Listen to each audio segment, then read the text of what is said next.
j'ai pas d'exercice spécifiquement aujourd'hui, donc on va faire l'exercice à la fin du cours, comme ça on finira avec cela, avec l'exercice de la présentation du CPT.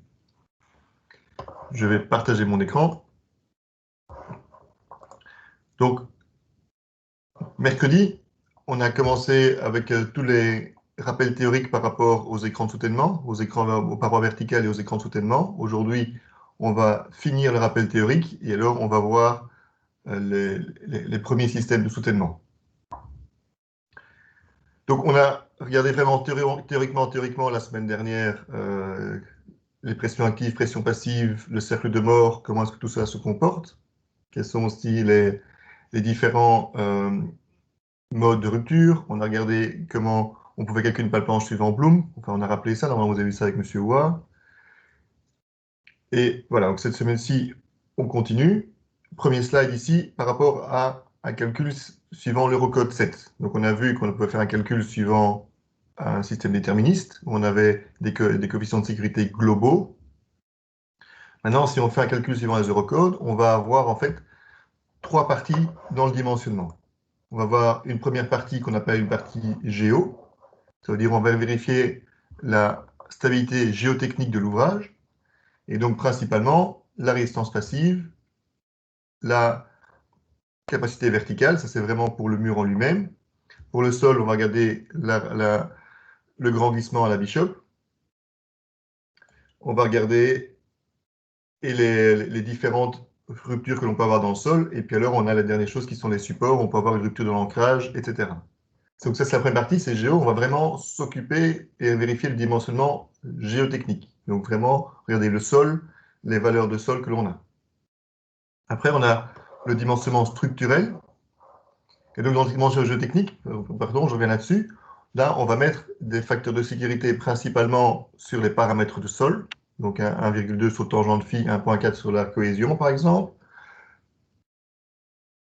Et aussi, donc, vraiment regarder, pas un truc géo, et donc aussi varier les niveaux d'eau, varier les niveaux de sol, et ainsi de suite. Donc, vraiment, les paramètres, je veux dire, géométriques du sol et de résistance du sol.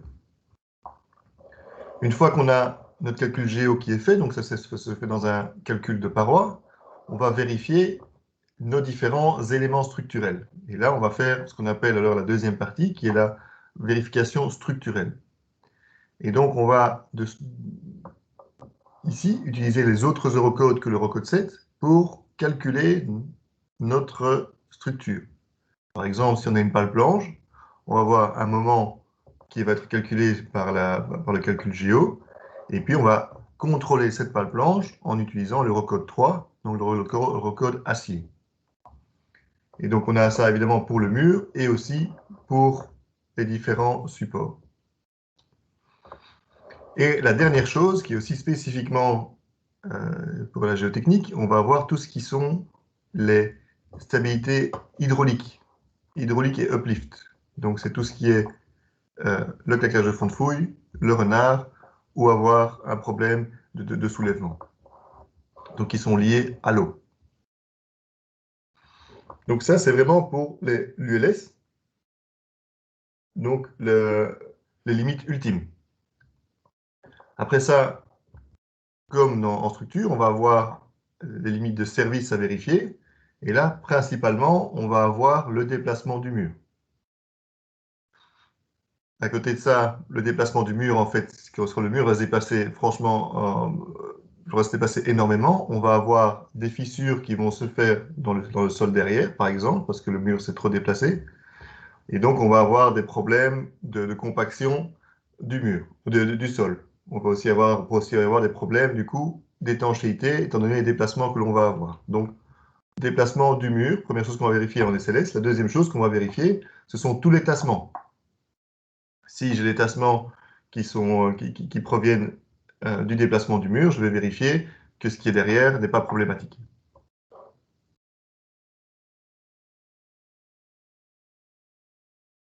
Les méthodes de calcul, la méthode de Bloom que vous avez vue normalement avec M. Houard, qui n'est plus beaucoup utilisée de nos jours, la méthode de Rowe qui est à peu près le même principe, la méthode Brink-Jansen où là c'est aussi, ça c'est vraiment une méthode qui est entièrement à la rupture.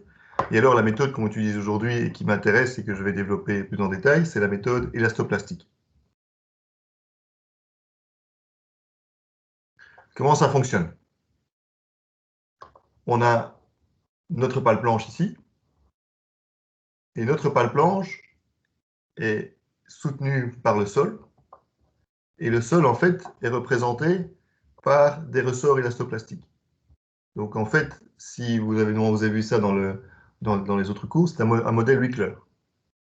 C'est-à-dire, dans mon software, je vais rentrer ma pale planche avec ses caractéristiques mécaniques, donc mon EI et mon EA, mon EI principalement. Et puis alors, le software va découper ma pale planche en petits morceaux, et chaque fois mettre un nœud. Et à chacun des nœuds, je vais avoir un support, qui est un ressort élastoplastique. Je vais avoir ça en actif et en passif. Donc, en gros, on a une partie, donc ici on a le ressort qui est dessiné, on a une partie linéaire et puis une partie horizontale qui est le palier plastique. À quoi correspond ce palier plastique? Ce palier plastique correspond en fait à la résistance, ici la résistance passive, ou ici la poussée active. Donc, c'est ce que je vous ai expliqué la semaine dernière. Donc, j'ai mon cercle de Moore qui est dans sa situation initiale, puis il va grandir pour arriver à toucher ma courbe intrinsèque. Et donc, il n'est en actif complet ou en passif complet que quand mon cercle touche ma courbe intrinsèque. Et donc, entre les deux, je suis dans ma droite ici élastique. Et puis, quand je touche ma courbe intrinsèque, je suis à la rupture. Et donc, je vais avoir mon palier horizontal. Pour déterminer mes différents ressorts, j'ai donc besoin de ce palier horizontal qui est déterminé par ma pression active ou ma résistance passive. Mais aussi, j'ai besoin d'un angle. Et cet angle, pour cette droite, on va l'appeler le coefficient de réaction du sol. Et donc, l'angle ici va être donné par une valeur que je vais devoir introduire dans mon modèle.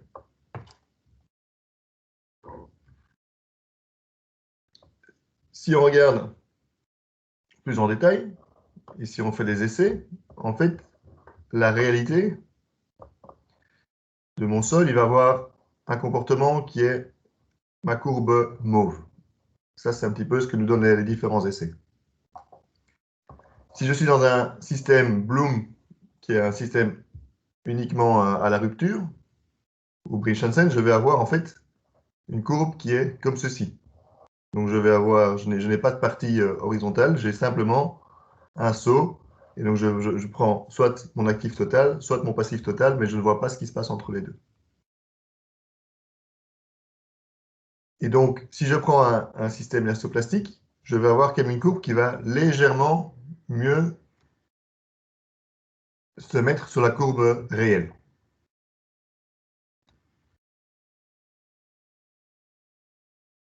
Qu'est-ce que je vais montrer ici, ce qui est capital derrière le calcul?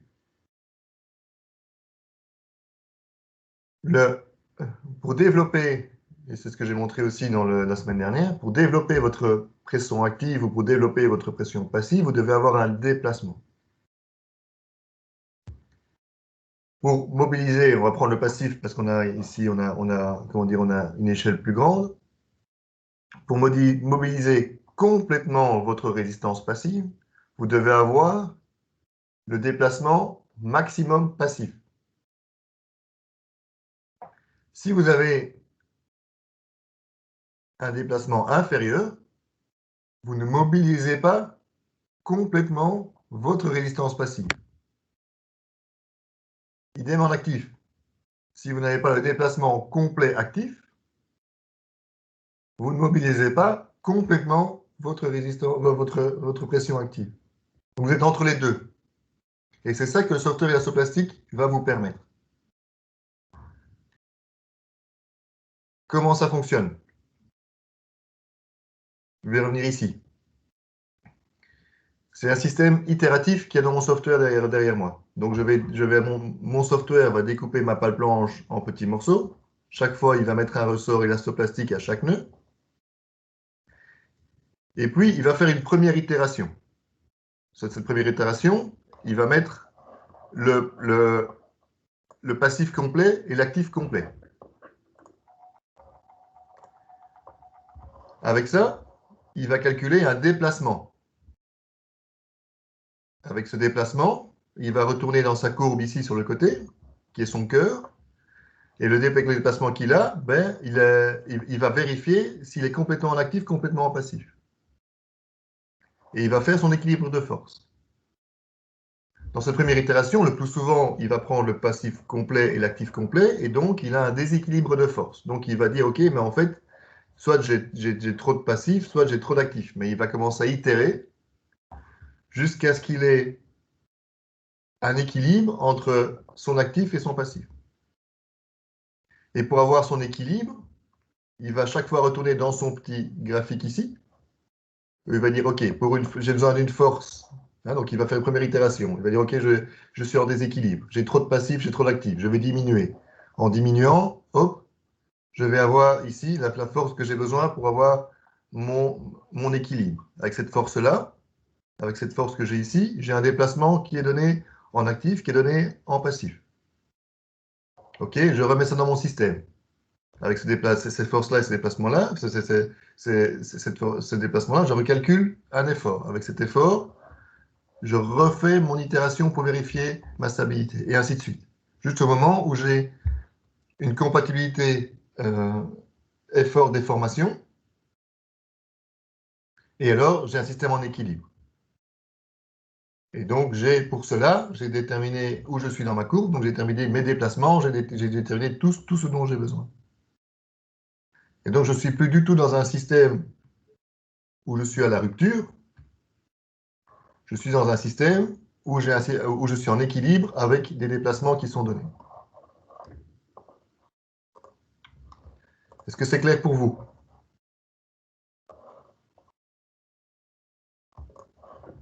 OK.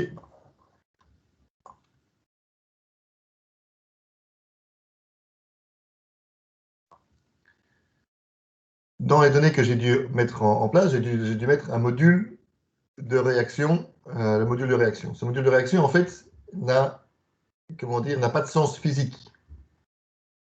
Dans mon module de réaction, c'est quelque chose que je vais choisir, c'est une valeur que je vais choisir pour qu'il soit le plus proche de ma droite que j'ai de mes essais ou que je veux atteindre, mais il n'a pas réellement de sens physique. Donc je n'ai pas un essai facile sur lequel je peux dire, OK, j'ai mon essai, et bien ça me donne mon coefficient de réaction.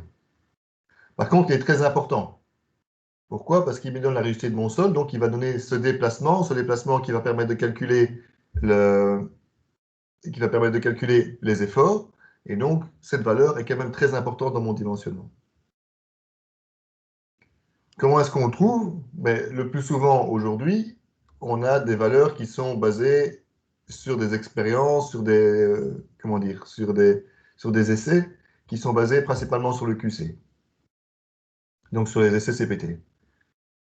Je le rappelle, je l'ai déjà dit dans les essais de sol, c'est abusif, totalement abusif. Pourquoi? Mon CPT, c'est un essai de résistance qui en aucun cas ne me donne une déformation, et donc en fait, ce CPT me permet d'analyser mon sol, de savoir plus ou moins quel type de sol j'ai, et sur base de ça, avec des tableaux qui existent d'autres endroits, je vais faire une corrélation plus ou moins juste. Mais réellement, il n'y a aucun lien entre cette valeur de résistance et une valeur de déformation.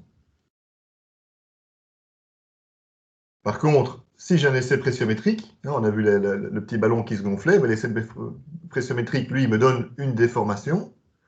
Et donc, les valeurs qui sortent de cet essai et que je peux utiliser, les corrélations que je vais utiliser pour avoir un module de réaction, sont quand même quelque chose qui sont normalement plus précis et plus justes. Et donc, j'ai principalement mes CPT, sur base de mes CPT dans la norme et surtout dans le CUR 66 qui est en hollandaise, ou en hollandaise, j'ai aussi toutes ces valeurs qui me sont données. J'ai mes essais de Ménard, de pressiomètre de Ménard, avec des corrélations de balais qui nous donnent une valeur. Et puis sinon, je peux avoir, et ça c'est pour eux, ils ont été plus loin, les Allemands qui ont mis dans la DIN aussi des valeurs pour mon module de réaction.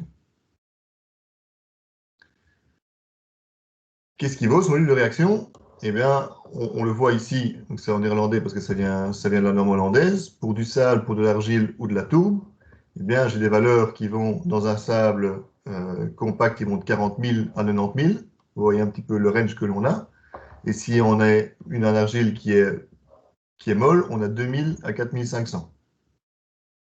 Ça, c'est pour la valeur 1. On a vu d'abord, oui, ok, on a une horizontale, une valeur tangente, et puis après la valeur finale horizontale. Eh bien, on a vu aussi que la courbe réelle intrinsèque était plutôt quelque chose comme ceci. Et donc, aujourd'hui, les softwares nous permettent de rentrer 3 valeurs. Et donc, on va avoir une première valeur K1, K2, K3, qui sont données ici, K1, K2, K3. On compte que le tableau n'est pas génial. Mais donc, ils vont nous donner, en fait, une valeur, une courbe qui est plus proche de la courbe réelle. Maintenant, vous allez dire, OK, ça nous donne des déplacements, mais en quoi est-ce que c'est important? Eh bien, si on fait une petite analyse ici, on a un KH qui est faible, et alors, en fonction, donc ici, on a la valeur du module de réaction, et on a chaque fois 2 types de structures. Une structure qui est très rigide et une structure qui est très large. Et donc, si on a un module de réaction qui est très faible, on va avoir ma structure, l'effet de ma structure qui va être très important dans mon résultat. On a ici, si on a une structure rigide, eh bien, elle va se déplacer pratiquement verticalement, horizontalement, mais restant verticale. Et en fonction de la structure est très souple, eh bien, elle va prendre un vent. Si j'ai, et ça, c'est avec un ancrage qui est peu rigide. Si j'ai un module de réaction qui est beaucoup plus élevé, je vais avoir un encastrement qui va se faire dans mon pied, et je vais avoir ma structure l'influence de mon ancrage va être beaucoup plus importante. Si je fais le contraire, si j'ai un ancrage très rigide, je vais avoir peu de déplacement au-dessus et je vais avoir des déplacements en dessous, et ainsi de suite. Si j'ai ici un ancrage rigide et un module de réaction très, très important, eh bien, je vais avoir très peu de déplacement. Je vais résumer ça tout à fait différemment. En fait, ce qui est important, ce n'est pas réellement la valeur de votre module de réaction. Si c'est important, ça va quelque part, ça va vous donner votre déplacement. Mais ce qui est très important, c'est le delta et la proportion entre vos différentes rigidités. Si je reviens un petit peu avant, j'ai ma pale planche et j'ai tous mes ressorts. Hein, donc les ancrages, tout est modélisé par des ressorts. Hein, ici, c'est un ancrage ou un buton modélisé par un ressort. Vous avez un modèle Louis Clair que vous connaissez normalement assez bien. Et donc ma rigidité va appeler mon effort. Je veux dire par là, admettons ici que j'ai le même sol, le même phi, le même C, et que dans la partie supérieure, je mets une valeur très faible de module de réaction, puis j'ai une valeur plus élevée, plus bas. Ma rigidité dans mon effort, eh bien mon ancrage, l'ancrage de ma pale planche va se faire plus fort ici dans la partie inférieure. Par contre, si je remonte ces valeurs plus rigides de module de réaction, je vais remonter mon niveau d'encastrement. Donc je vais avoir mes couches supérieures qui vont attirer plus d'efforts et donc mon niveau d'encastrement de ma pale planche va remonter. Si mon niveau remonte, mes moments dans ma pale planche vont diminuer et donc ça a une influence sur mon résultat final. Donc ce qui est important, et c'est ce que je veux montrer dans ce petit slide ici, c'est que certainement, ben oui, votre module de réaction va avoir une influence sur vos déplacements. Là, ici, on a beaucoup de déplacements, ici, on a vraiment très peu de déplacements. Mais principalement, on va avoir une influence sur la répartition de vos efforts. Hein, ce modèle de Wickler, je rappelle, et donc mon point le plus rigide va appeler mon effort, et donc en fonction de ça, ça va déterminer ou changer mes moments et mes forces dans ma structure.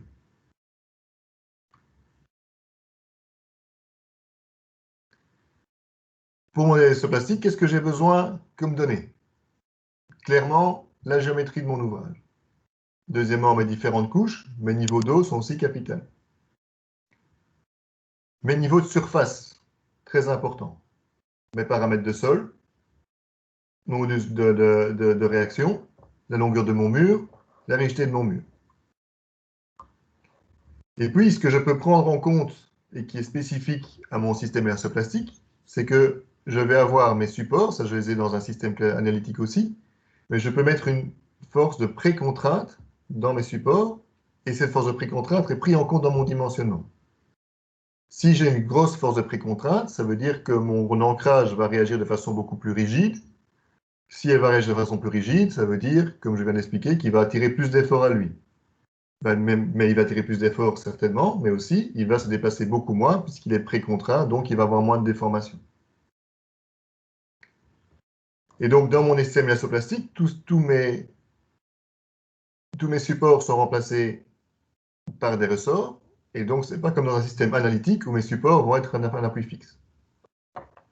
Et le dernier qui est capital. Je vais avoir tout mon phasage dans mon dimensionnement. En quoi c'est capital? Votre sol, et ça retenez-le bien, le sol ne revient jamais, jamais, jamais en place. Je répète, le sol ne revient jamais en place. Et c'est simple à comprendre. Pour avoir un déplacement horizontal de ma paroi, je vais avoir un effort actif. Mon Ka, il vaut, pour un phi 30 degrés, 0,3. Pour le remettre en place, je dois aller contre sa résistance passive. Mon Kp, il vaut, pour un phi 30, il vaut 3. Donc j'ai besoin de 10 fois plus d'efforts pour remettre mon sol en place que ce que j'ai eu besoin pour le déplacer vers l'avant. Donc, il ne reviendra jamais en place. Ce qui s'est déplacé, c'est fini. Il ne reviendra jamais. Votre mur a bougé, n'essayez pas de pousser, vous pouvez pousser avec n'importe quoi, vous n'allez jamais arriver à la ramener. Jamais. Donc votre phasage de construction est capital dans votre dimensionnement. Et de quoi je parle en phasage de construction? Je parle par exemple si on a un ancrage, on va d'abord excaver jusqu'à un certain niveau sans mettre l'ancrage. Puis donc là, je vais avoir un déplacement de mon mur qui est en fait un déplacement libre, hein, comme si j'avais une pale planche sans support. Je vais mettre mon ancrage et puis je vais continuer. Mais ça veut dire que ce déplacement initial que j'ai eu avant de mettre mon ancrage, il est là jusqu'à la nuit des temps. Il ne reviendra jamais en place. Qu'est-ce qui sort de mon dimensionnement? Mes pressions actives et passives, certainement, hein, qui sont données en fonction des déplacements, donc qui ne sont pas la pression active maximum ou passive maximum. Mes forces d'ancrage, mes forces dans mon mur, mon moment, mes efforts tranchants, mes déplacements. Clairement, ça c'est ma structure en elle-même. Les deux autres choses qui sortent de mon calcul, c'est mon pourcentage de mobilisation. Qu'est-ce que ça veut dire? Si je retourne dans mon petit graphique de base, j'ai une capacité passive de tout mon sol, qui est ici. Grâce à mon système élastoplastique, je vais voir en fonction du déplacement que j'ai, où je suis sur ma courbe, et quel pourcentage de ce déplacement passif je vais mobiliser.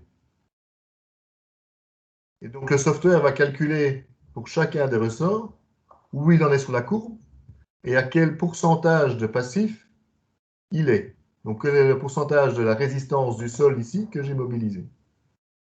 Et il va comparer ça au passif maximum que l'on pourrait avoir. Donc il va comparer, où est-ce que nous sommes ici sur la courbe, enfin ici sur la courbe verte, puisqu'on est mobilisé, on a quelque chose qu'on a modélisé. Quelle est la différence entre ma courbe verte et ma courbe bleue? Et donc, ça me donne mon pourcentage de mobilisation. Et ce pourcentage de mobilisation, ça me donne quoi? Ça me donne mon facteur de sécurité sur ma résistance passive. Et la dernière chose que j'ai dans mon software élastoplastique, c'est que je vais calculer mon équilibre vertical, comme on a vu la semaine dernière, et donc voir si mes angles delta que j'ai calculés sont bons ou pas bons. Est-ce que j'ai des angles delta trop élevés ou pas?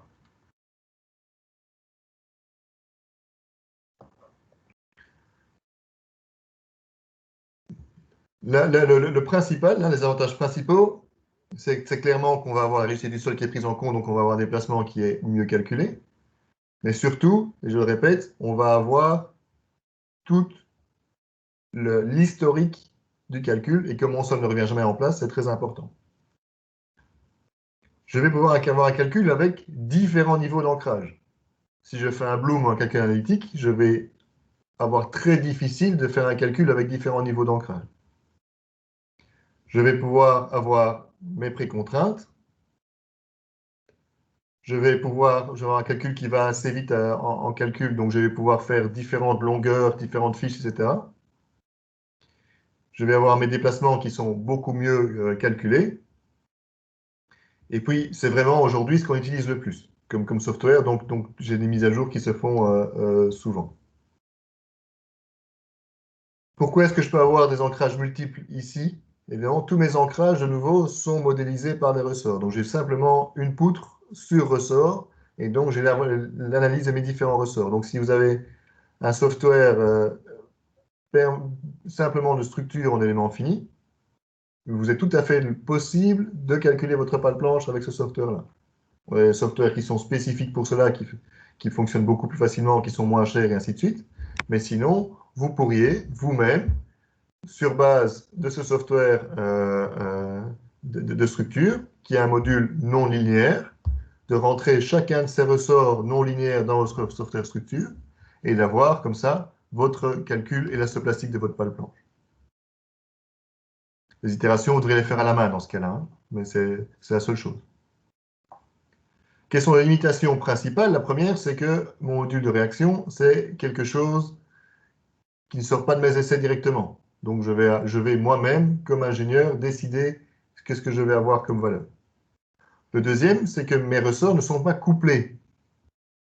C'est-à-dire que je n'ai pas les déplacements entre deux niveaux sont liés à la rigidité de ma pale planche, mais ne sont pas liés au déplacement du sol l'un par rapport à l'autre. Ça veut dire que si j'ai par exemple une couche savon, donc une couche très très mauvaise qualité, sur lequel la partie supérieure, le sol supérieur peut glisser comme il veut, eh bien ce principe-là n'est pas pris en compte dans mon dimensionnement. Le déplacement qui est calculé, et ça c'est un jeu technique, c'est toujours comme ça, on n'est pas en structure, donc on a des déplacements qui sont estimés et on va jamais les retrouver sur chantier. On a une bonne estimation du déplacement, mais on n'a pas encore un déplacement qui soit réel.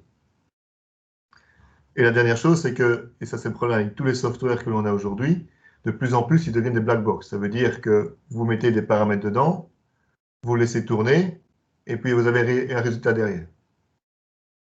Je dis toujours aux ingénieurs qui commencent chez moi, ce qui m'importe très fort, c'est que vous sachiez ce qu'il y a derrière ce software pour savoir pourquoi votre résultat est bon ou pas bon et sur quoi vous pouvez jouer pour le rendre exact, ou sur quoi vous pouvez jouer pour l'améliorer. Et donc, tout ce que je vous ai donné sur les slides précédents, c'est capital pour moi, pour un jeune ingénieur qui commence dans mon équipe. Je veux qu'il sache comment fonctionne ce software, quelle est la routine qui est derrière, pour qu'il puisse agir dessus. Deux petits exemples de calcul. On a ici une pale planche non ancrée. Et donc, quand je disais que mes ressorts ne sont pas couplés, eh bien, ici, j'ai une couche de tourbe. Ça veut dire que c'est une couche vraiment qui n'a aucune résistance au cisaillement ou très peu de résistance au cisaillement. Ça veut dire que toutes mes couches qui sont ici au-dessus flottent quelque part sous cette couche de tourbe. Et donc, le module que j'ai ici dans mon sol, eh c'est le module de sol que j'ai donné effectivement. Mais comme mes ressorts ne sont pas couplés, eh bien, le fait qu'ici j'ai une valeur très très faible et ici une valeur beaucoup plus élevée, ne rentre pas en compte dans mon dimensionnement. Donc, Software elastoplastique, des sheets, des sheet padding, software qui est un des softwares les plus utilisés. Je mets ma pale planche avec mon EI qui est donné. Je donne mon niveau inférieur, mon niveau supérieur. Je mets mes différentes couches. Je mets mes C et mes phi de mes couches. Je mets mes charges, mes niveaux d'eau, et le software va calculer automatiquement le dimensionnement. Ici, on est à Rotterdam. On a un niveau d'eau très élevé. L'eau est pratiquement en dessous du sol. Et alors, pour aider ma pale planche, je vais mettre un niveau d'eau supérieur dans mon excavation pour que l'eau pousse vers le sol et diminue les efforts dans la pale planche. Malgré tout ça, ici j'ai mon moment qui m'est donné et j'ai mes déplacements ici. Donc j'ai 7 cm de déplacement en tête. Et quand je parle de niveau d'encastrement de la pale planche, eh bien j'ai mon moment maximum qui est ici à peu près, qui correspond à mon point d'effort tranchant nul et qui est finalement mon point d'encastrement de ma pale planche. Et donc, ce que je disais, c'est si je change mes rigidités de sol, eh bien, ce niveau d'encastrement va monter ou va descendre, puisque ma rigidité va appeler l'effort. Si je reprends la même pale planche et que je lui mets un ancrage, je vais avoir ici ma courbe de moment qui a une toute autre forme, et je vais avoir ici de nouveau mon niveau d'encastrement avec mon niveau d'effort tranchant nul. Et j'ai des déplacements qui sont passés de 70 mm à 10 mm. Donc j'ai divisé mes déplacements par 7. Qu'est-ce que je vais vous retenir là-dessus? En gros, c'est la forme de mon moment et mes déplacements. Donc simplement, quand j'ai une pale planche totalement libre, eh bien, j'ai un moment ici très élevé de ce côté-ci et j'ai une déformation où le sommet de la pale planche va se déplacer énormément. Si j'ai une pale planche ancrée, j'ai une ligne de moment qui est tout à fait différente. Au lieu d'avoir mon moment maximum ici, j'ai mon moment maximum dans mon ventre. Et puis alors, j'ai un moment ici qui est beaucoup plus faible pour mon encastrement. Et j'ai mes déplacements, la forme de déplacement qui n'a rien à voir non plus. Et j'ai des déplacements qui sont beaucoup plus faibles. Donc ça, c'est quelque chose aussi important que je voudrais que vous reteniez, que vous ayez en tête, c'est la forme des déplacements et des lignes de moment que je vais avoir sur une pale planche. Pourquoi? Parce que si vous avez un dimensionnement qui vient de l'extérieur ou quoi que ce soit, si vous ne retrouvez pas cette forme, vous savez qu'il y a une erreur, qu'il y a un truc qui ne fonctionne pas. On a vu les méthodes analytiques, on a vu les méthodes élastoplastiques. Maintenant, si on va aller vraiment plus loin et vraiment prendre tout en compte, on peut faire un modèle Plaxis élément fini complet. Et donc ici, on a un modèle Plaxis d'un mur danois qu'on appelle ça. Donc ça veut dire qu'ici, j'ai mis une pale planche. Au-dessus de ma pale planche, juste en dessous du niveau de l'eau, j'ai une dalle en béton, avec ici le mur avant. Au-dessus de cette dalle en béton, j'ai un remblai compacté. Et cette dalle en béton est sur pieux. Et ici, avec un ancrage pour reprendre mes effets horizontaux. Donc ça veut dire que j'ai ici un problème très complexe.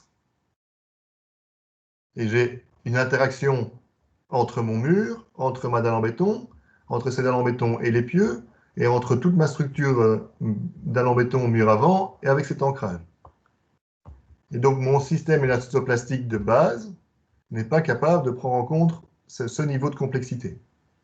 Et donc je vais aller vers un modèle plus évolué, qui est un modèle Plaxis. Et qu'est-ce qu'on voit dans ce modèle Plaxis? Ici, on a les déplacements, l'incremental displacement. Eh bien, on voit le cône passif, et on voit très bien ici le cône actif, qui est légèrement modifié suite à la présence de l'ancrage. Quand j'ai un système élément fini, je peux mettre toutes des phases et le faire tourner automatiquement aujourd'hui, et avoir ici, par exemple, j'ai toutes mes combinaisons qui sont calculées. Et donc j'ai différentes combinaisons de calcul, et bien je peux avoir différentes combinaisons qui sont calculées automatiquement et dessinées ici, je les ai reportées dans un fichier Excel, toutes mes lignes de moment, ici sont les lignes de moment qui sont dans ma dalle ici supérieure.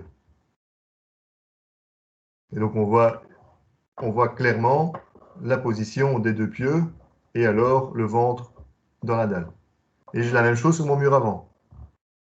Pour toutes mes, ici on est en structurel, ici on est en système géotechnique, avec donc une factorisation de mes sols, mais j'ai pour les différents systèmes, pour mes différentes combinaisons, j'ai chaque fois le différent moment, et donc je peux avoir l'enveloppe de mes moments qui est calculée et faire mon design sur cette base-là. Donc voilà, ça c'était la fin du rappel théorique. Donc je rappelle, on est parti de la base avec les formulations de base, le cercle de mort qui est capital pour moi, bien comprendre pourquoi est-ce qu'on a un état actif, un état passif, qu'est-ce qui se passe, d'où est-ce que ça provient. Après ça, on a vu rapidement les méthodes analytiques de Bloom, que vous avez normalement vu au cours avec M. Houard. Ce sont les méthodes, je veux dire, d'il y a maintenant 50 ans. Après ça, on est passé aux méthodes élastoplastiques avec un système de ressort. Et alors, les méthodes les plus évoluées qui existent aujourd'hui, ce sont les modèles Plaxis et les modèles full éléments finis. Un modèle des sheet piling, donc élastoplastique, pour le faire tourner complètement, ça prend moins d'une minute. Donc le temps qu'il fasse toutes ces itérations qui me donne le résultat, on est en dessous d'une minute. Si j'ai un modèle Plaxis, déjà pour le faire en lui-même, ça va me prendre beaucoup de temps, mais pour le faire tourner, je vais avoir besoin de entre 8 à 10 minutes. Donc pour faire le modèle élastoplastique, moi personnellement, je vais le faire en une demi-heure. Le modèle Plaxis, je vais avoir besoin de 2 heures, 2h30. Et puis pour le faire tourner, c'est aussi tout à fait différemment, point de vue temps. Donc pourquoi est-ce qu'on ne fait pas des éléments finis directement? C'était ça la question à laquelle je voulais venir. C'est clair. Pour faire un modèle élément fini, eh bien, ça me prend beaucoup plus de temps. C'est un investissement d'un de mes ingénieurs pour un temps beaucoup plus long. Et donc, au plus ça lui prend du temps, au plus ça me coûte de l'argent. Et le gain que j'ai derrière n'est quand même pas substantiel. Donc, 85%, 90% de tous mes murs de soutènement verticaux vont être calculés par un système élastoplastique.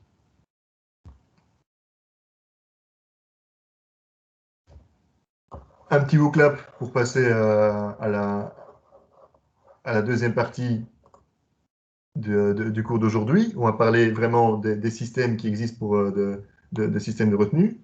Et j'aimerais que vous me donniez un petit peu rapidement, c'est toujours le même code que les autres fois, pour Booklab. J'aimerais que vous me donner rapidement un petit peu qu'est-ce que vous avez quand vous pensez à un soutènement, un mur de soutènement, à quoi est-ce que vous pensez? Quel est le type de structure que vous imaginez?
Ok, très bien. Alors, il y a beaucoup de choses. J'ai un petit peu catégorisé les différentes choses. Donc, vous parlez de massifs cloués, euh, de terre armée, pour faire des murs de soutènement. Alors, ce sont des retenues de terre, des terres armées et des massifs cloués. Et donc, finalement, vous n'avez pas vraiment un mur. Vous avez fait un renforcement de sol. Et donc, ces sujets-là, ça vient dans le chapitre amélioration de sol. Donc, ce n'est pas clairement une paroi en elle-même. Je vois les parois brinoises, pas le planche. C'est clairement les murs de soutènement. Les murs à caisson, c'est un mur poids. Et donc, on n'est pas vraiment dans le système d'une paroi de soutènement. Et alors, il y a un crib wall, ça ne me dit rien du tout. Si celui qui l'a mis peut m'expliquer à quoi il pensait, que je vois un petit peu de quoi il parle.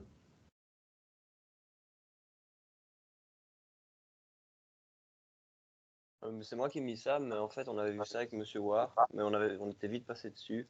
Et en fait, je sais même plus si c'est le nom exact, mais on était très vite passé dessus. OK. Donc, qu'est-ce qu'on va voir dans ce chapitre ici? Hein, on va pas s'occuper des murs poids pour le moment. Donc, les murs en équerre, les caissons, tout ça sont des systèmes poids, donc ils viendront plus tard. Et donc, principalement, quels sont les murs de soutènement qu'on a? On a certainement les pales planches, et c'est ce qu'on va voir aujourd'hui. On va avoir tout ce qui est c'est ça les script walls. Là, je vois la photo. OK. OK. Dans le jargon en Belgique, on appelle ça un mur vert. Mais OK, très bien. C'est de nouveau une structure poids. Donc aujourd'hui, on va voir les pales planches. Après ça, on va voir tout ce qui est les parois moulées, les pieux sécants, les sols mixtes. Et ça, c'est un petit peu les principaux que l'on va avoir. Premier système de parois qui est extrêmement utilisé, ce sont les pales planches. Vous les connaissez assez bien, je pense, on vous en a souvent parlé. Et donc, deux grands types de pales planches, les pales planches U et les pales planches Z. Le gros problème des pales planches U, c'est que votre, votre clé votre clé est au milieu de la pale planche. Tandis que, et donc, est sur l'axe neutre où vous allez avoir votre système qui va bouger. Tandis que sur la pale planche Z, vous l'avez à l'extrémité, et donc non seulement elle apporte une masse complémentaire à l'endroit où vous avez votre traction ou compression maximum, mais en plus, il n'y a pas de frottement dedans qui fait que, dans votre serrure, qui va faire que vous allez avoir une perte de capacité. Donc, pour un même poids d'acier, au mètre linéaire ou au mètre carré, je vais avoir une capacité beaucoup plus importante de ma pale planche Z que ma pale planche U. Alors, pourquoi est-ce qu'on fait encore des pales planches U? Parce que pour la mise en place, c'est plus facile. On verra ça après. Pale planche Z, le plus souvent, elles vont être livrées par deux. Maintenant, on va les mettre en deux et elles vont être, la serrure va être soit soudée, soit pincée en usine. Et donc, elles vont arriver ici par deux, être installées par deux. Les pales planches U, la même chose. Le plus souvent, on va les amener par deux et on va avoir ici la serrure qui va être soit soudée, soit pincée. Un petit exemple, une tranchée de pale planche avec ici ces boutons. Mise en place des pales planches, 3 systèmes. Premier système, on peut les battre. Deuxième système, on peut les vibrofoncer. Et troisième système, on peut les pousser dans le sol. Le vibrofonçage, comment est-ce que ça fonctionne? Le vibrofonçage, c'est-à-dire qu'on va faire vibrer la pale planche de façon très forte. En la vibrant et la mettant dans le sol, cette vibration très très importante va liquéfier le sol autour de la pale blanche. Et donc, le sol va se liquéfier et ma pale blanche va rentrer dans un sol qui est comme de l'eau. Liquéfaction sol, vous l'avez vu normalement avec M. Ward, peut-être que je vais revenir dessus. Et donc, on va voir, ce n'est possible que dans du sable. Dans une argile, l'argile ne va jamais se liquéfier. Le battage, lui, il est possible dans toutes les conditions. Vous devez toujours savoir battre, que ce soit du sable ou de l'argile. Mais dans l'argile, il est obligatoire. Je ne vais jamais savoir mettre une pale blanche par vibrofonçage dans de l'argile. Par contre, les efforts, quand je tape sur une pale blanche pour la battre avec un marteau, je dois avoir une section d'acier minimum pour qu'elle rentre et pouvoir taper dessus sans qu'elle se plie et qu'elle parte en sucette. Et donc, je dois avoir, en banane, je dois avoir un profil minimum. Tandis que le vibrofonçage, je vais la vibrer très très fort. Et donc, j'ai très très peu de force axiale qui rentre dedans. Et donc, je vais pouvoir avoir des profils très très petits. Est-ce que la liquéfaction, ça vous parle? Non, pas trop. Pas trop. C'est un peu le même principe que qu'en France, là où il y a plein de marécages, non? Enfin, quand je sais plus comment ça s'appelle. Mais quand on se balade sur la plage, là où il y a les marées fortes, là, si on commence à bouger, on s'enfonce dans le sable parce que ça se liquéfie. Et puis après ça, si on arrête de bouger, enfin, ça se durcit un peu. Ok.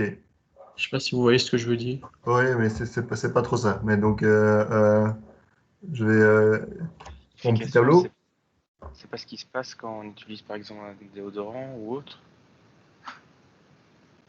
C'est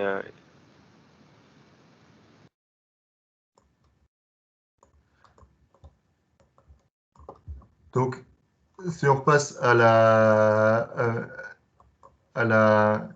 géotechnique de base, excusez-moi mon écriture à ma souris, c'est pas top top.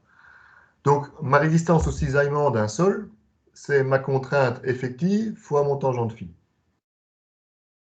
Hein, plus le C, etc., plus la cohésion.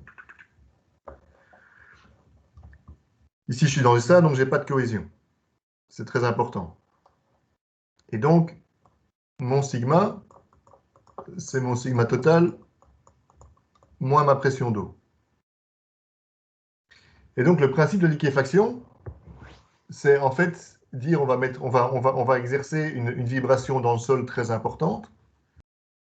Et cette vibration dans le sol va être une fréquence tellement haute que l'eau qui est dans mon sol, dans mon sable, n'est pas capable de s'échapper. Et comme elle n'est pas capable de s'échapper, ma pression d'eau va augmenter. Et elle va tellement augmenter que ma contrainte effective devient nulle. Et ma contrainte effective devient nulle au point que mon sol se comporte comme de l'eau.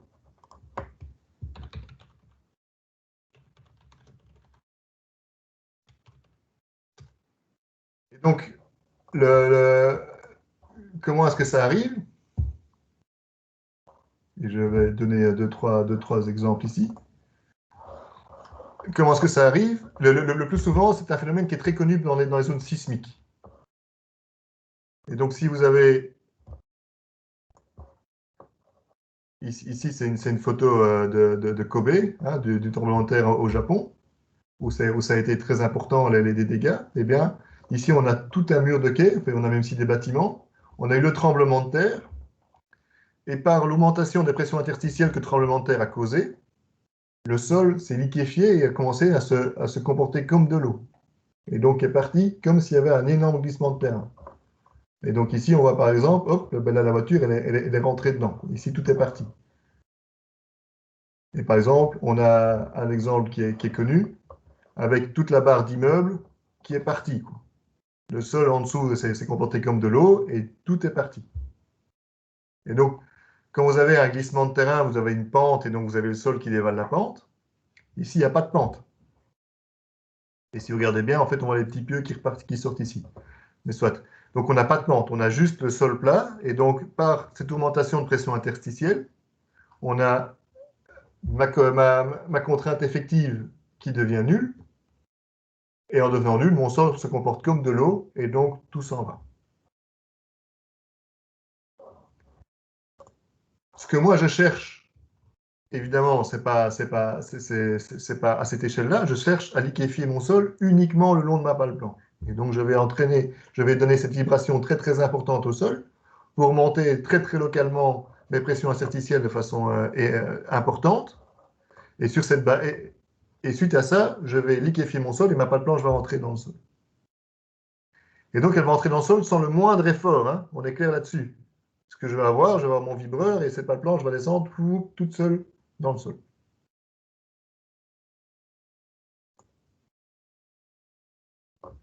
Le battage, quand je vais battre ma pâte blanche, je vais prendre un marteau de battage, soit diesel, soit hydraulique, et je vais commencer à taper dessus. Et je vais la faire rentrer dans le sol de cette façon-là. Je peux le faire de deux façons. Le plus souvent, c'est par un impact, paf, paf, paf. Ou bien, je vais avoir un système où je vais avoir un impact et je vais vibrer un petit peu. Le deuxième est peu utilisé. Le plus souvent, on va avoir un marteau qui va taper sur la pâte blanche. Et le dernier système que j'ai, donc on a le vibrofonçage, on a le battage. Le dernier système que j'ai, c'est que je vais pousser ma pâte blanche dans le sol.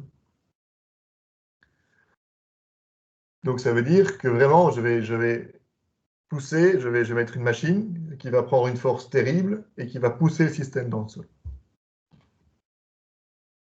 Ce système de poussage ne fonctionne que quand j'ai des sols qui ne sont pas si forts que ça. Et de nouveau, j'ai besoin d'une pâte blanche minimum pour pouvoir la faire rentrer dedans. Pourquoi on l'utilise? Parce que c'est le seul système des trois qui ne produit pas de vibration. Et donc de plus en plus aujourd'hui, les clients nous demandent d'avoir des systèmes d'installation qui ne génèrent pas de vibration pour l'environnement. Et donc c'est le seul système qui ne génère pas de vibration. Pourquoi pas de vibration? Pourquoi c'est important de pas avoir de vibration? Pour deux choses. La première raison, c'est le confort des habitants autour. Si vous avez une pâle planche et vous habitez la maison à côté, vous assurez que vous tremblez dès qu'on met la pâle planche dedans.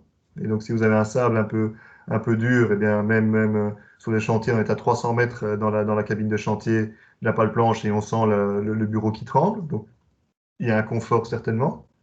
Et l'autre chose, c'est que si vous avez des sols qui ne sont pas bien compactés, quand vous allez vibrer à une certaine distance, ces vibrations vont arriver jusque dans le sol, en dessous de vos habitations ou de vos bâtiments, et ça va faire tasser le sol, enfin, va augmenter leur compactage plutôt, on verra ça dans les animations de sol, et donc créer un tassement de différents bâtiments. Et la dernière chose, c'est que ces vibrations, si vous avez des bâtiments qui sont sensibles, eh bien, ces vibrations vont faire vibrer le bâtiment et vont créer des fissures dans le bâtiment adjacent. Et donc, le seul système qui ne produit pas de vibration du tout, eh bien, c'est le système de poussage des pales planches dans le sol. On va commencer par le battage. Alors, un des points importants du battage, c'est que j'ai besoin d'un mât.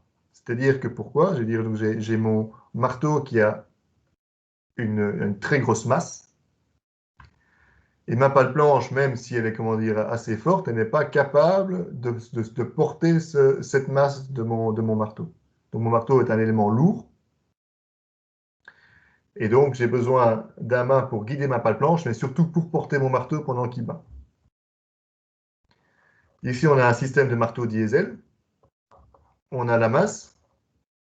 La masse est en haut. Quand la masse est en haut, on met ici un petit peu de diesel sur le manchon, enfin sur la plateforme ici, dans le creuset, on va dire.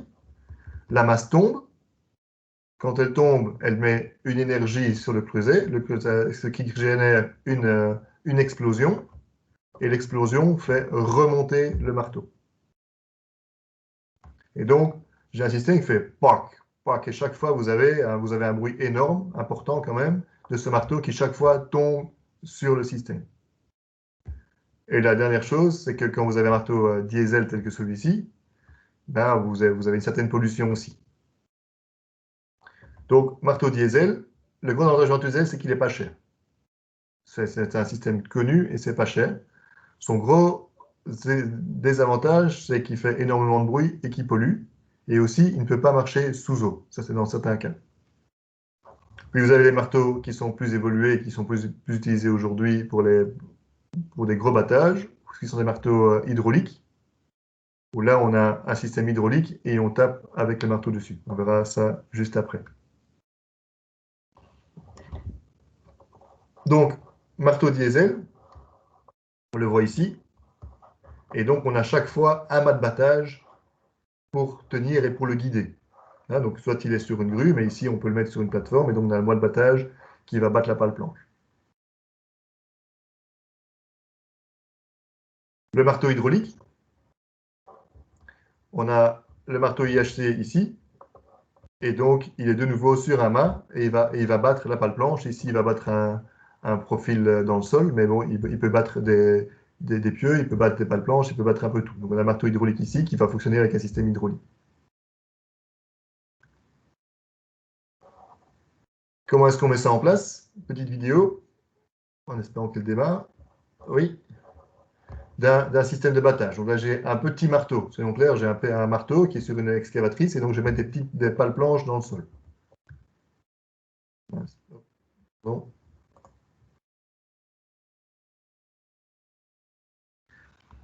Et je vais vous mettre le son cette fois-ci.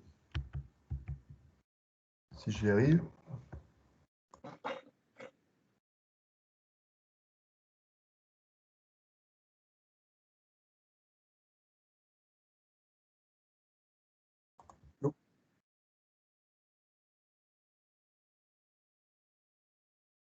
Donc ça fait beaucoup de bruit, mais regardez, là on a regardé, on a 20 secondes, regardez de combien ce pale planche est rentré, peut-être de 4-5 cm. Donc ça fait du bruit et c'est très lent à l'installation. Mais le marteau coûte pas cher. Je rappelle, dans un sol argileux, on est obligé de battre. On ne peut pas vibrofoncer. Pour prévoir mon battage, je vais faire des calculs analytiques qui vont dire, OK, j'ai ce type de sol, j'ai ce type de pale planche, j'ai ce type de marteau, et donc je vais savoir battre. Je vais calculer en fait analytiquement l'énergie que j'ai besoin pour rentrer ma pale planche ou mon pied dans le sol. Et donc, sur cette base de cette énergie, je vais d'abord vérifier la contrainte dans l'acier de ma pale planche. Est-ce que ma pale planche est capable de reprendre cet effort de battage? Et puis, sur cette base, je vais calculer le marteau dont j'ai besoin. Quelle est la capacité de marteau que j'ai besoin? Au plus mon marteau est gros et fort, au plus il est lourd. Au plus il est lourd, au plus j'ai besoin d'un mât lourd et ainsi de suite, tout ce qui va derrière. Et au plus il coûte cher aussi. Et donc, je vais faire une prédiction pour voir si ma pale planche peut reprendre mes efforts de battage et quel marteau j'ai besoin. La précision de cette estimation est assez faible. Donc ça veut dire que je sais plus ou moins où je suis. À côté de ça, on a le vibrofonçage. Aujourd'hui, dans 80% des cas, on va vibrofoncer. Et je le dis et je le répète, normalement, on ne vibrofonce pas dans l'argile, mais ils vont tous espérer que l'argile soit suffisamment sableuse pour que ça fonctionne. Quand on va vibrofoncer, comme j'ai expliqué, si votre sol est un peu dur, vous allez vraiment sentir vos vibrations à une relativement grande distance. Et la dernière chose, mais ça c'est important si vous avez une charge axiale importante sur votre sol, vous allez avoir une réduction de la capacité portante de votre pale planche. Je veux dire par là, quand vous allez vibrer votre sol, vous allez le liquéfier autour de la pale planche, il va se réarranger, il va se mettre autrement, et donc il va perdre une partie de ses caractéristiques. Il va être moins fort. Et donc il va créer localement, soyons clairs là-dessus, hein, c'est vraiment sur une fine bande autour de la pale planche, il va avoir une capacité au frottement légèrement inférieure, et ainsi de suite. Et donc vous allez avoir une perte de capacité portante si vous avez une charge axiale importante sur votre pale planche. Et donc on a des vibreurs, ici on l'a sur une petite machine, donc vous voyez ici la taille du vibreur. C'est un petit vibreur pour des petites pales planches, d'accord, mais on a une petite machine. Ici aussi, on a un beaucoup plus gros vibreur, il est sur la pale planche, donc il va être levé par la grue. Et donc, en vibrofonçage, je n'ai pas besoin de main. Ma pale planche et ma petite grue sont capables de porter tout le système et tout fonctionne tout seul. Et donc, point de vue mobilisation d'équipement, je dois mobiliser beaucoup moins d'équipement. De nouveau, pour prédire, je vais pouvoir faire une prédiction en faisant un calcul, en disant, OK, j'ai tel type de sol, tel type de pale planche, tel type de vibreur, et je vais calculer en fonction de ça le vibreur dont j'ai besoin. Très important de nouveau, le vibreur va tenir sur la grue, va descendre lentement avec la grue, ne reste pas sur la pale planche, n'implique pas d'effort axial important sur la pale planche. Et donc, je peux avoir des profilés très, très, très faibles. Et donc, je vais avoir des AZ12, des toutes petites pales planches qui vont pouvoir être mis en place sans souci. Une petite vidéo.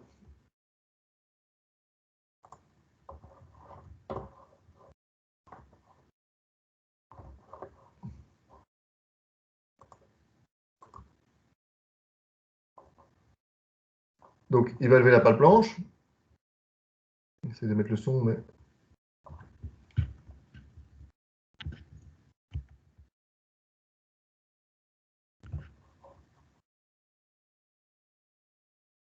Donc, il lève la pale planche, il la met en place, il va la guider dans la griffe de la pale planche d'à côté.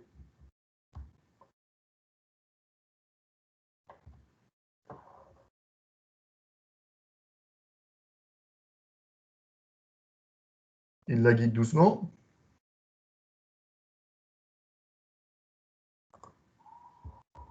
On va pas mettre le son, c'est pas grave.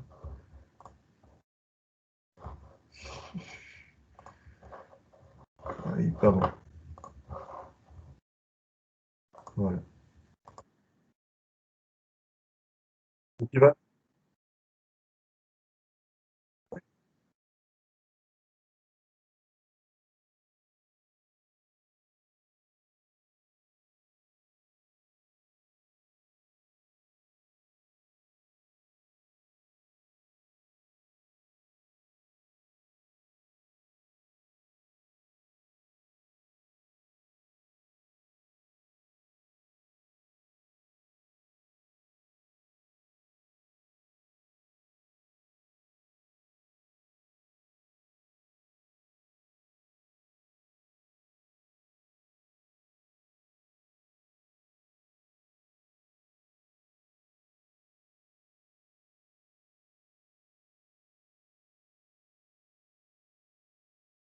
Et donc, ici, il la met avec un mât, mais le mât n'est pas du tout obligatoire. Mais ce qui est très important, regardez à quelle vitesse elle rentre dedans. Tantôt, on a regardé la même vidéo en 10 secondes et elle rentrait de 2-3 cm. Ici, vous la voyez descendre. Elle descend toute seule. Donc en une minute maximum, il a mis la pale planche en place. Donc ça va extrêmement vite. Donc c'est ça la grosse différence entre un système battu et un système vibrofoncé. Les équipements sont 2 fois plus vite, plus légers, et ça va 10 fois plus vite. Si je prends ici, je vois que j'en ai mis une deuxième. Voilà, donc ici on a un vibreur qui n'est pas sur un mât.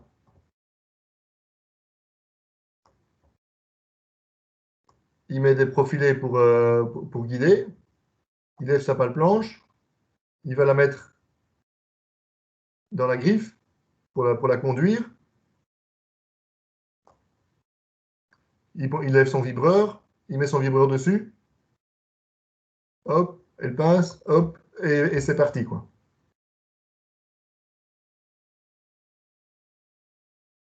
Ici, le sol est beaucoup plus dur. Regardez, ça descend. On la voit descendre. Elle descend toute seule. Et donc ici, on voit, si on regarde bien, on voit que le sol est liquéfié sur le bord de la pale planche. On a l'impression que c'est de la boue. Et elle descend toute seule, super vite. Donc quand vous voyez ça, vous comprenez directement pourquoi les entrepreneurs veulent vibrer au maximum leur pale planche par rapport à les battre. Donc même si on ne regarde pas les équipements qui sont beaucoup moins lourds, rien qu'à voir la vitesse à laquelle ça descend, ben on a compris quoi. Et ici, il met son guide, une grosse poutre pour guider ses pales planches, pour qu'elles rentrent plus ou moins droit, et puis voilà. Il les met et il les rentre comme rien. Donc, en gros, on va toujours essayer de vibrer les pales planches parce que ça va beaucoup plus vite et que le système qu'on va mettre en place pour les vibrer, ce qu'on a mobilisé pour les mettre en place, est beaucoup plus petit.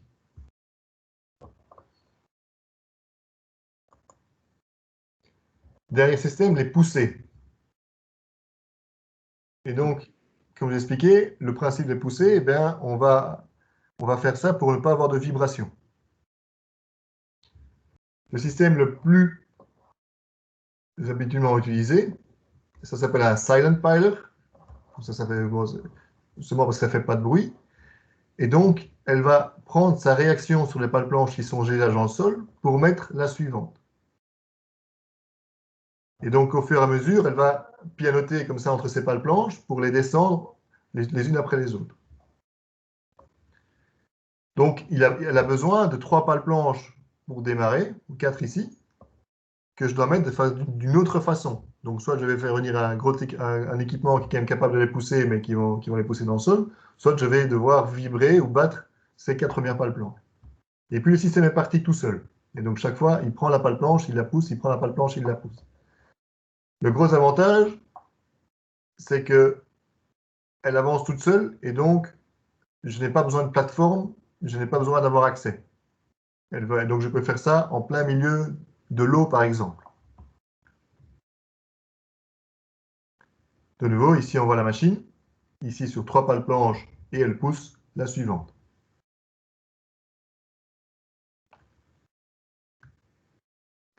Pour mettre la première, je peux avoir un système avec un mât. Et donc, de nouveau, ici, il y en a 3. Elle va pousser l'une, puis l'autre, et ainsi de suite, et descendre en fonction, au fur et à mesure, en prenant le maximum de résistance sur la pale planche précédente, sur les 3 pales planches précédentes. Un petit schéma pour expliquer. Donc, on va d'abord mettre les pales planches, ici, elles sont légèrement posées sur le sol. Et puis, je vais pousser les deux centrales. Et puis, je vais prendre ma réaction dessus pour pousser les autres. Et ainsi de suite, je vais avancer.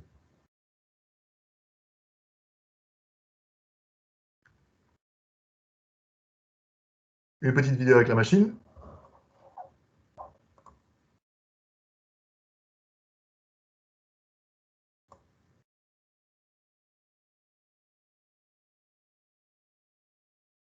Ici, le sol est très très mou. Hein. Donc, on voit clairement, hop, il prend ses réactions sur les 4 pales planches précédentes, il monte et il rentre la pale planche dedans. Dès que vous avez fait un sol un petit peu dur, ça ne marche plus.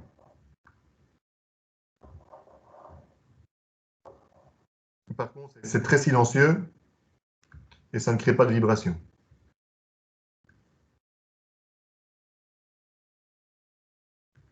Voilà. Donc, hop, vous voyez, il est pratiquement au bout, il avance tout seul et il se met sur la pale planche suivante tout seul. On va recommencer juste avant. Voilà, hop.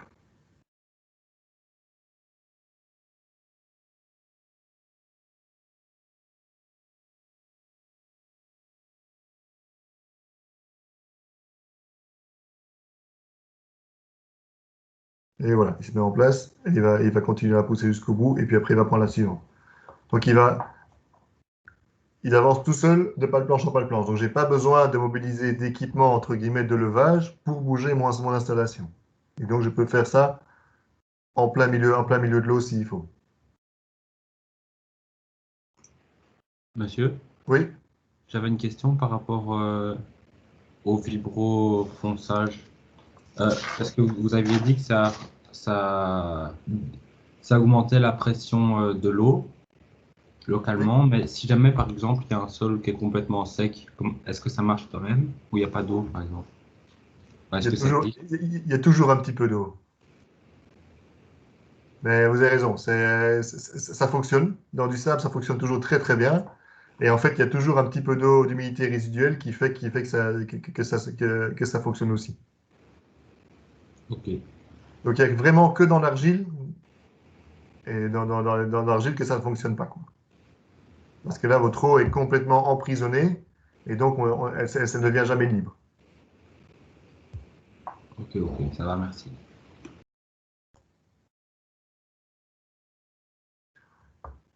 Si je dois mettre maintenant ma pale planche dans des sols très durs, qu'est-ce que j'ai comme solution? La première solution, c'est que je vais faire un pré-forage. Donc je vais avec une petite machine et je vais faire un trou à l'endroit où je mets mes pales planches. Et donc, soit je vais avoir une toute petite machine et je vais faire un trou à l'endroit des griffes pour diminuer la résistance au endroit des griffes, soit je vais faire des trous plus grands. Mais en faisant mes trous, ben, j'enlève une certaine partie de la capacité de mon sol. L'autre système, c'est du water jet.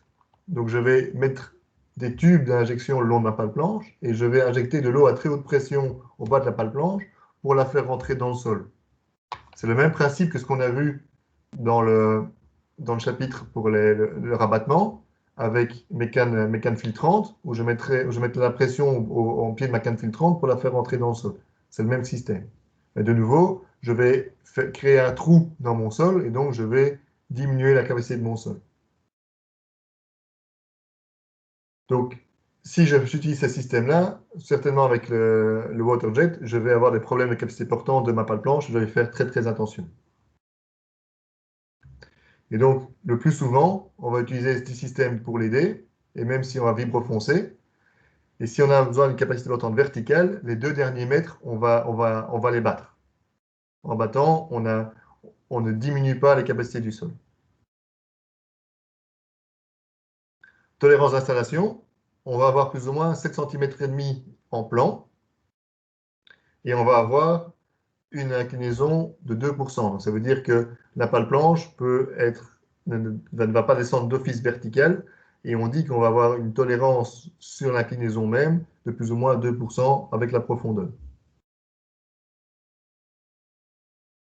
Et alors, sur sa partie supérieure, on va être beaucoup plus fin, on va avoir plus ou moins 5 cm de tolérance par rapport à sa position supérieure.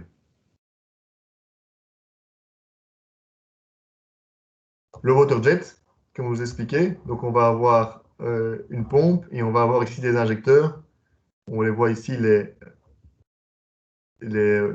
jets d'eau qui vont déstructurer le sol et qui vont permettre à ma pale planche de rentrer. L'eau, 2 choses. Première chose, évidemment, je creuse dans mon sol, donc je crée un trou. Deuxièmement, en mettant beaucoup d'eau, ben, je vais lubrifier quelque part la pale planche et donc elle va descendre plus facilement dedans. Gros avantage des pales planches, c'est que je peux les récupérer. Je vais les vibrer pour les mettre dedans, mais je peux les vibrer pour les sortir assez facilement. Une fois que je les ai enlevés, je vais les revendre. Et donc, dans 90% des ouvrages temporaires, on va essayer d'avoir des pales planches de seconde main qu'on va mettre en place et qu'on va retirer. La seule chose qui est importante à savoir, c'est que souvent, l'effort que j'ai besoin pour la retirer va être plus important que l'effort que j'ai besoin pour la mettre en place. Pour 2 choses. Premièrement, il y a le sol qui s'est recollé super fort à la pale planche, et donc j'ai en fait, quand je la mets en place, le sol est liquéfié. Donc il est liquéfié au pied de ma pale planche, mais il est encore légèrement liquéfié sur toute la hauteur de la pale planche. Et donc il descend doucement et il a été abîmé sur toute la hauteur. Avec le temps, il récupère quand même une partie de ses capacités. Et quand je tire ma pale planche, en fait, tout le sol colle à cette pale planche sur toute sa hauteur. Donc je dois le liquéfier sur toute sa hauteur en une seule fois. Et donc j'ai besoin de beaucoup plus d'énergie.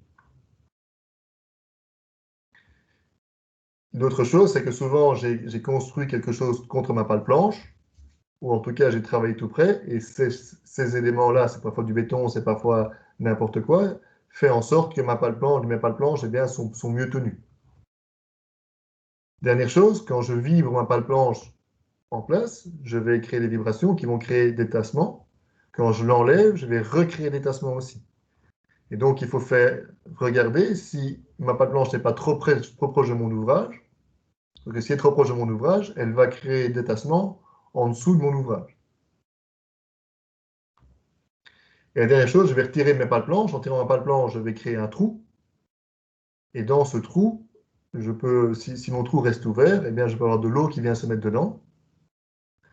Ou je peux avoir des problèmes de tassement quand le trou va se refermer. L'eau je rappelle de nouveau, l'eau est toujours votre pire ennemi. Une fissure comme ça dans le sol, c'est très problématique. Pourquoi? Si votre sol n'est pas totalement perméable, vous allez avoir de l'eau qui va rentrer dans cette fissure. Et même si elle fait que 2 cm, vous allez avoir la pression d'eau totale. Donc l'eau va monter et va créer une colonne d'eau dans le sol qui va pousser sur ce sol qui est plus ou moins perméable, qui est plus ou moins imperméable, je vais dire, et donc créer une poussée sur tout le système.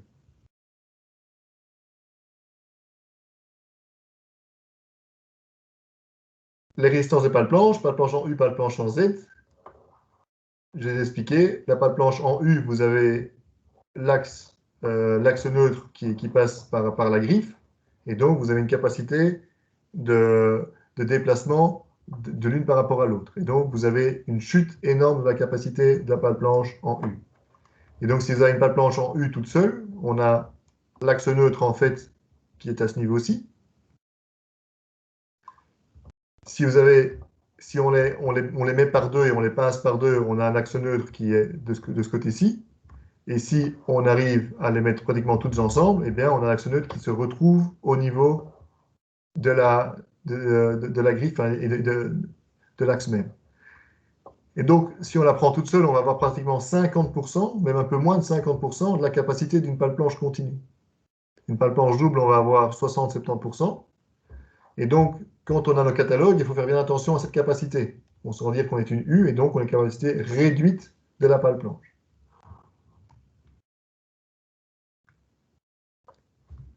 Monsieur, Oui? j'ai pas compris ce que vous veniez de dire avec les pourcentages en fonction de. Qu'est-ce que vous vouliez dire par pourcentage de quoi en fait? Donc, vous avez vos pale planche, ce sont des Z ici, mais donc vous avez un W, hein, donc le moment élastique de votre pale planche, votre capacité de votre pale planche à reprendre un effort, un moment. Ce W ici, dans 90% des catalogues de pale planche U, il est donné pour une pale planche U où toutes vos griffes sont soudées, continues. Par contre, quand vous allez la mettre en œuvre, ou bien les gens qui la mettent en œuvre vont devoir souder les griffes intermédiaires après la mise en œuvre. Sinon, au mieux, vous allez pouvoir les mettre par 3, et ça c'est extrêmement rare, mais au mieux, vous allez les mettre par 2. Et donc, au lieu d'avoir votre axe neutre qui est bien au niveau au centre de votre profilet, vous avez votre axe neutre qui est de travers, et cet axe neutre de travers, eh bien, il diminue la capacité en flexion de votre pale planche. Et si vous avez une petite machine, comme on vient de voir là, le silent piler qui pousse les pales planches, le silent piler travaille principalement toujours avec des pales planches en U, et il va en mettre qu'une seule à la fois. Et donc il n'y a pas de connexion, la connexion de la griffe ici, il y a un déplacement possible, et donc votre axe neutre se retrouve lui carrément ici. Et donc les capacités que l'on a entre, c'est du pur résistance de matériaux, les capacités qu'on a entre une section où l'axe neutre est ici et l'axe neutre est ici, hein, la hauteur, le h de votre section est tout à fait différent. Et ce n'est pas à vous que je dois expliquer que c'est au carré, et que donc la capacité que j'ai ici est ridicule par rapport à la capacité que j'ai ici normalement. Quand on a utilisé une pale planche Z, on n'a pas ce problème-là, évidemment. Un petit truc que j'aimerais vous retenir aussi, pale planche Z, on a une AZ18. Le 18, qu'est-ce que ça représente? Le 18, c'est parce qu'elle a un W de 1800. Sur une pale planche 14, elle a un W de 1400. Si on a une pale planche 12, elle a un W de 1200. Donc, quand on me donne une pale planche 18, j'essaie de directement calculer sa capacité en moment. Pourquoi? Je fais W fois le type d'acier que j'ai choisi, et j'ai directement la capacité de ma pale planche. Donc, retenez ça. D'accord? Donc, le numéro du profilet me donne son W. Et la dernière chose, ordre de grandeur, 1 kg d'acier, ça vaut 1 euro. Et donc, vous avez ici, où est-ce qu'il est donné? Le poids au mètre carré de votre pale planche. Et donc, vous avez directement le plomb au mètre carré. Pourquoi je montre ça? Arcelor améliore à tout moment ses pales planches. Et donc, on a la Z18 classique d'il y a 10 ans, qui avait une largeur de 630 mm. Maintenant, ils font la Z18 700, qui est une largeur d'une pale planche de 700 mm. Et quel est l'intérêt? L'intérêt, c'est mon poids. Au niveau 18, donc ça veut dire qu'elle a un W de 1800. Par contre, elle a un poids au mètre carré de 109 kg, quand j'avais un poids au mètre carré de 118 kg. Donc je gagne pratiquement 10% sur mon poids. Quand j'ai un grand mur, ça fait une différence très importante. Et maintenant, ils font même des 800. Il faudrait que je remette ça à jour, mais maintenant, ils ont des AZ 800 ou des AZ 18 800 qui existent. De nouveau, pour diminuer le poids au mètre carré. Le dernier slide pour aujourd'hui. On a différentes qualités d'acier. Le plus souvent, on va avoir des aciers 355 maintenant qui est classique. Ce qui est important que je vous reteniez, c'est qu'on a toujours intérêt à utiliser une qualité d'acier la plus élevée possible. Si j'ai un ouvrage définitif. Pourquoi? Parce que la différence entre un 355 et un 460, c'est que 10% en prix. Par contre, j'ai presque 20%, 25% de capacité en plus. Donc, si je veux optimiser mon design, je vais utiliser une capacité plus élevée. Un bémol énorme là-dessus, c'est que la majorité des pales planches qui sont en circulation aujourd'hui, c'est du 355 ou du 240. Et donc, si j'ai un ouvrage temporaire et que je veux utiliser des pales planches de deuxième main, je dois utiliser un acier 355 ou 240. Pourquoi? Je ne trouverai jamais ou très rarement sur le marché de l'occasion des pales planches 460. Voilà, la semaine prochaine, on finira le chapitre sur les pales planches avec des formes un peu différentes. On verra les murs, les combi walls, et puis on passera aux parois moulées. Je donne la parole maintenant à ceux qui doivent présenter leur essai de CPT.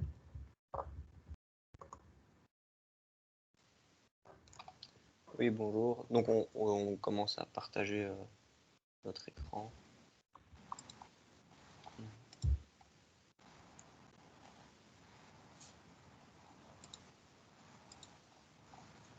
T'es prêt, Louis? Ouais. Donc bonjour à tous. Donc Louis et moi allons vous présenter notre essai CPT, donc essai datant du 23 janvier 2015. Donc notre essai s'est effectué à Sint-Baafsweve, donc Vive Saint-Bavron en français, qui se situe dans une petite commune de Wisselbeek, en région flamande. Et donc comme c'était en région flamande, nous sommes aidés de DOV Vlaanderen pour analyser notre essai de sol. Donc là, vous pouvez voir en bas à droite l'endroit précis où s'est effectué notre essai. Grâce à DOV Vlaanderen, nous avons pu avoir une coupe fictive dans notre sol à l'endroit du CPT. Ensuite, pour l'analyse même du CPT, donc, nous avons comparé les différentes courbes et les résultats trouvés avec le tableau qui nous donne la nature du sol. Donc, on a divisé notre sol en 8 couches. Alors, pour le CPT, donc en noir, c'est les valeurs CPT, QC en mégapascal. En bleu, c'est le frottement unitaire, FS qui est aussi en mégapascal. Et en orange, c'est le friction ratio qui est en pourcent. Donc, pour la première couche, les informations qu'on a, c'est un QC qui va de 0,5 à 1 mégapascal et un RF qui va de 1 à 4%. Et on a une profondeur de plus 8 à moins 5 mètres. Et donc, on a un sol qui est un limon sable mou. Donc, les valeurs caractéristiques pour donc la densité humide et la densité saturée, c'est 16 kN par mètre carré. L'angle de frottement est de 25 degrés. La cohésion est nulle. Et on a un sol qui est peu perméable, enfin qui va de peu perméable à très peu perméable. Pour la deuxième couche, là, les informations, on a un sol qui a un QC qui va de 4 à 20 mégapascal, un RF qui va de 0,5 à 1%, et on est à plus 5 mètres jusqu'à moins 3 mètres. Donc, on a un sol qui est un sable moyen à très compact. Donc, la densité humide va de 17 à 19 kN par mètre carré, la densité saturée de 19 à 20 kN par mètre carré. L'angle de frottement va de 30 à 35 degrés. La cohésion est nulle et on a un sol qui est perméable. Pour la troisième couche, donc les informations, on a un QC qui va de 1 à 2 mégapascales, un RF qui va de 1 à 3%, et on va de -3 à -4. Et on a un limon sableux moyennement raide. Donc voilà, les valeurs, densité humide 17 kN par mètre carré, comme la densité saturée. Un angle de frottement phi de 25 degrés. Là, la cohésion est de 2 kPa. Et une perméabilité donc, qui va de très peu perméable à très peu perméable. Donc voilà, pour la quatrième couche, on a comme information donc un QC qui va de 7 à 10, un RF qui va de 1 à 3%, et on va de -4 à -5. Et on a donc un sable limoneux ou argileux moyen. Donc les valeurs, qui sont prises dans le tableau, donc densité humide 17 kN par mètre carré, densité saturée 19 kN par mètre carré, un angle de frottement de 27 degrés, cohésion nulle et un sol relativement perméable à moyennement perméable. Donc, voilà pour la cinquième couche. Pour la cinquième couche, nous pouvons voir que la valeur CPT varie à certains moments très fort et va très haut à certains endroits. Et donc, pour analyser cette couche de sol, nous avons pris l'hypothèse que ces grandes variations, donc ces pics, on a considéré que c'était des pierres ou des cailloux qu'a rencontré la pointe du CPT. Et donc, on peut justifier ça par le fait que la résistance augmente très très fort en une fois et puis rediminue en un coup. C'est comme si la pointe avait traversé le caillou en une fois pour revenir au sol dans lequel on est. Et du coup, nous partons sur un limon assez raide à raide, avec donc la présence de quelques pierres ou cailloux. Le QC varie entre 2 et 10 mégapascales, le RF entre 1 et 4%, et donc notre couche est de -5 à -10 mètres. Et donc voilà, vous avez les valeurs, densité humide et saturée entre 18 et 19 kN par mètre cube, un angle de frottement de 22 degrés, une cohésion qui passe de 4 à 8 kPa et une perméabilité de 10-5 à 10-8 mètres par seconde. Ensuite, pour la sixième couche, nous avons du limon assez raide, donc un QC qui va de 3 à 6 mégapascales, un RF de 2 à 4%, et cette couche se situe entre -10 et -14 mètres. Densité humide et densité saturée de 18 kN par mètre cube, un angle de frottement de 22 degrés, une cohésion de 4 kPa et la perméabilité de 10-5 à 10-8 mètres par seconde.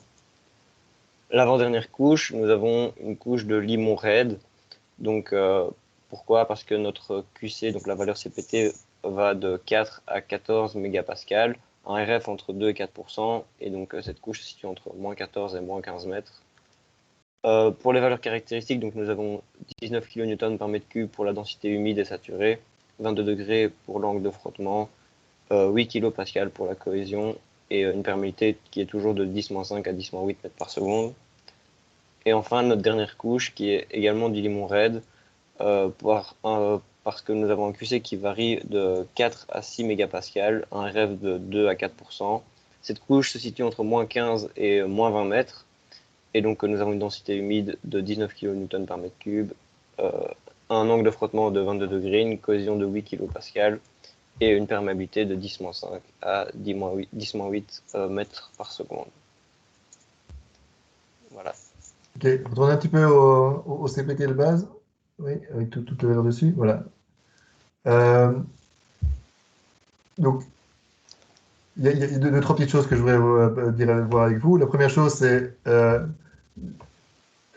la couche tout en dessous. Vous disait un limon, mais en fait, on est dans la couche tertiaire. Et donc, on a une argile tertiaire qui est à partir de ce niveau-là. Donc, en dessous, on a une argile tertiaire. Au-dessus, on peut avoir des limons, mais c'est plutôt des argiles. Mais bon, voilà. Donc, ça, c'est pas si mal. Ce que je voulais dire, la première chose qui est importante pour moi, c'est les premiers mètres au-dessus. Si on regarde sur votre vue Google Earth, on voit qu'on est à côté de l'eau. Et donc, c'est clairement des dépôts alluvions qui sont sur les 5 premiers mètres. Donc, c'est important de dire, OK, ben là, en fait, ce sont des dépôts qui viennent de là. L'autre chose qui est très importante, et heureusement vous l'avez bien vu, vous avez l'ordre de, attendez, c'est moins 14, moins 15 mètres, il y a une couche de beaucoup plus faible résistance.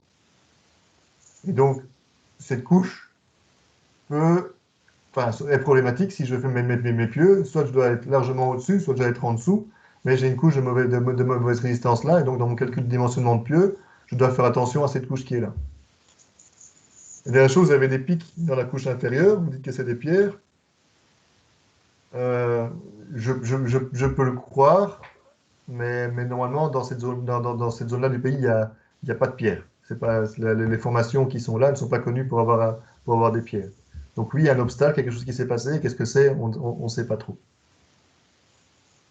Et la dernière chose, c'est que vous mettez des valeurs pour les différentes couches, très bien, et vous mettez un range qui est un écart qui est très important. Vous mettez des phi qui vont de 30 à 35, des cohésions qui vont de 4 à 8.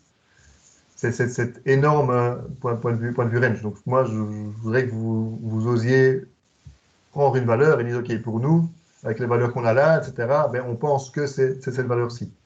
Si vous avez un phi 30 ou un phi 35, votre dimensionnement, c'est tout à fait différent. Hein. Un phi 30, c'est un sable lâche, enfin, un peu, mais pas lâche, même pas très bon. Un phi 35, c'est vraiment un très, très, très bon sable. Et la même chose sur les perméabilités. Vous avez des perméabilités de 10-5 à 10-8. Donc, s'il va faire un rabattement avec des valeurs pareilles, ben, je ne sais pas ce que je dois faire, quoi. Vous avez un facteur 1000 entre votre fourchette haute et votre fourchette basse. Donc, avec 10-5, je ne sais pas rabattre, ou c'est compliqué, j'en mets de très grosses pompes. Avec 10-8, j'ai pas d'eau qui vient. Donc, donnez-moi des valeurs claires voilà, votre avis, c'est cela, et puis on en discute ensemble. Mais donner un gros range comme ça, ben, oui, enfin, alors autant dire, OK, ben, voilà, j'ai un sable, et donc j'ai un sable, quoi. Sinon, c'est bon, hein, c'est très bien. Vous avez été, voilà, vous avez été loin, vous avez bien préparé l'histoire, donc c'est pas problématique du tout, hein, mais c'est juste que, voilà, c'est des trop petites choses, trop petits commentaires que je vous fais. Monsieur, Oui. Pour être justement plus précis dans nos valeurs, est-ce que c'est utile si on subdivise encore plus en différentes couches? Non. Ok. Non, vous devez vous lancer, quoi. Ok, oui. Vous devez vous lancer, c'est tout. Voilà, dire, tiens, voilà, ben, j'ai un sable, vous avez les ranges de QC qui sont donnés sur le tableau, et bien, le range de QC, il va de 10 à 15 MPa, par exemple. Eh bien, vous voyez, OK, ben, je suis plutôt près de 10 ou plutôt près de 15. Ok, comme ça. Et c'est comme ça que vous devez aller. Non, là, point de vue couche, vous avez vraiment pris toutes les couches, vous avez vraiment super bien fait ça. J'ai aucun commentaire là-dessus. J'en rajouterai pas une, et j'en enlèverai pas non plus. Non, c'était très bon. Ah, merci. Voilà, je vais vous laisser. Je vous souhaite pas un bon week-end, puisque ce week-end-ci, vous êtes occupé. Mais j'espère, tout comme vous, que nos chers ministres prendront des mesures positives pour l'enseignement supérieur cet après-midi. Et que je pourrai enfin voir vos visages, même s'ils sont masqués. Je vous souhaite une bonne journée et on se voit la semaine prochaine 3 fois. Au revoir. Au revoir. Au revoir, bonne journée.